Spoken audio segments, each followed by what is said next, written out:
अस्सलाम वालेकुम व्यूअर्स। मेरा नाम डॉक्टर कामरान है। मैं चाइल्ड स्पेशलिस्ट हूँ। मुख्तसर सा तारुफ़ ये है कि मैंने royal college of physicians and surgeons of Glasgow से पोस्ट ग्रेजुएशन किया हुआ है। मैं मुख्तलिफ़ मौज़ूआत पर वीडियोज़ बनाता हूँ। ये मालूमाती वीडियोज़ हैं जो कि हर घर में माओं को ज़रूरत रहती है कि उनके पास प्रॉपर इंफॉर्मेशन हो। आज की वीडियो क्रॉनिक डायरिया के हवाले से है। अक्सर माएँ हमारे पास आती हैं तो उनकी कंप्लेन होती है, डॉक्टर साहब हमारा बच्चा हर महीने इसको 10 तो उल्टियाँ लग जाती हैं।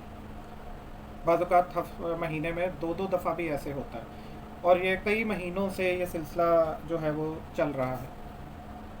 फिर अगर देखा जाए या बाज़ वो ख़ुद भी बता रही होती हैं कि बच्चे बड़े थिन लीन से कमज़ोर बच्चे होते हैं, उनके बाजू और टांगें पतले पतले होते हैं, उनके पेट फूले हुए होते हैं, सर बड़े बड़े होते हैं।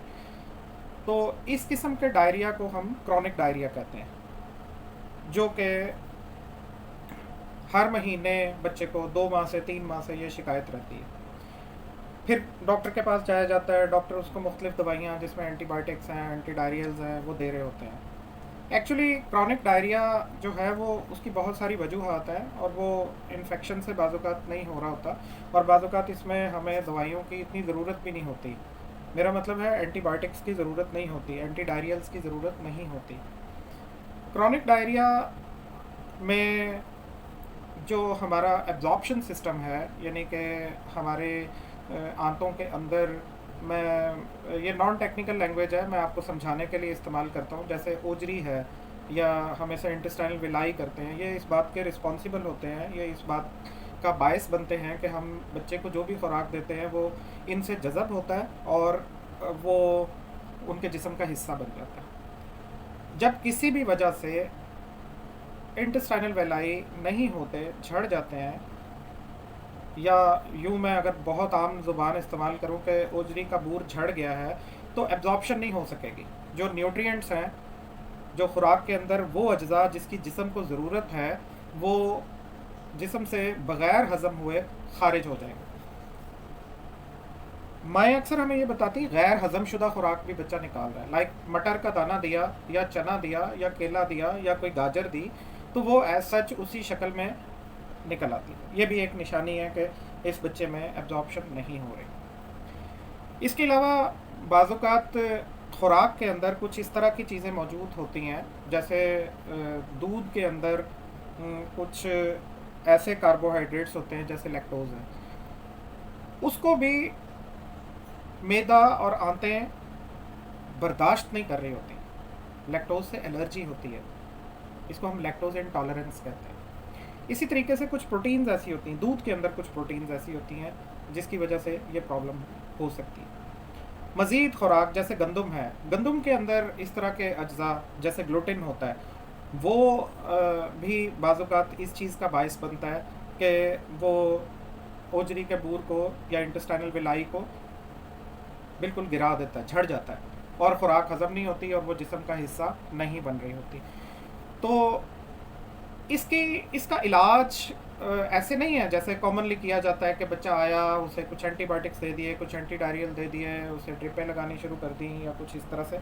तो इसके लिए बाकायदा एक प्लान है। उस प्लान में हम बच्चे का वेट करते हैं, वज़न करते हैं, उसमें हम उसकी असेसमेंट करते हैं कि उसकी क्रॉनिक डायरिया की वजह से उसके अंदर मेल न्यूट्रिशन यानी खुराक की कमी, खुराक के अज्जा की कमी पैदा हो गई है, जिससे अल्टीमेटली उसका जिस्म भी कमज़ोर हो गया है। तो वो कितना कमज़ोर हो गया, इसकी असेसमेंट हम वज़न के ज़रिए करते हैं और जिस्म के ऊपर जो मांस है, यानी कलाइयों पर, ये बाजुओं पर जो मांस है या टांगों पर, थाइस पर जो मांस है, उसको हम मेजर करके ये नाप लेते हैं कि बच्चा किस स्टेज पर है। उस स्टेज के हवाले से फिर हम उसकी खुराक डिसाइड करते हैं। बाज़-औक़ात लैक्टोज़ फ्री दूध दिया जाता है, बाज़-औक़ात बीमारी के मुताबिक ग्लूटेन फ्री डाइट दी जाती है। फिर उसका एक शेड्यूल बनाया जाता है कि एक दिन में आपने बच्चे को इतनी कैलोरीज़ देनी है और माँओं को सिखाया जाता है कि बच्चे को इस तरह इस वक्त ये वाली खुराक देनी है और इतनी मिकदार में देनी है।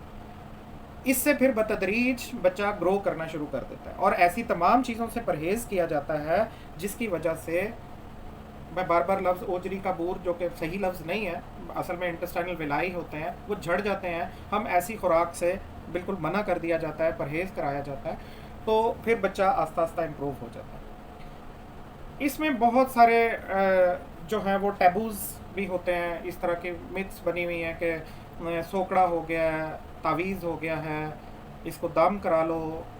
बिल्कुल कराएं, दम भी कराएं, तावीज़ भी कराएं, सारा कुछ करवाएं, लेकिन उसमें ये है कि जो इसका साइंटिफिक तरीका है इसको इलाज करने का, क्योंकि आस्ता आस्ता ये बच्चे सोकड़े की तरफ चले जाते हैं, और अगर इसका प्रॉपरली इलाज कर लिया जाए तो आपका बच्चा 3 माह से 6 माह के अंदर बिल्कुल नॉर्मल बच्चों की तरह हो जाते हैं और मुख्तलिफ बीमारियों का शिकार भी नहीं होते। मुख्तसर सी बात इसलिए की है कि एक कॉन्सेप्ट डेवलप हो जाए।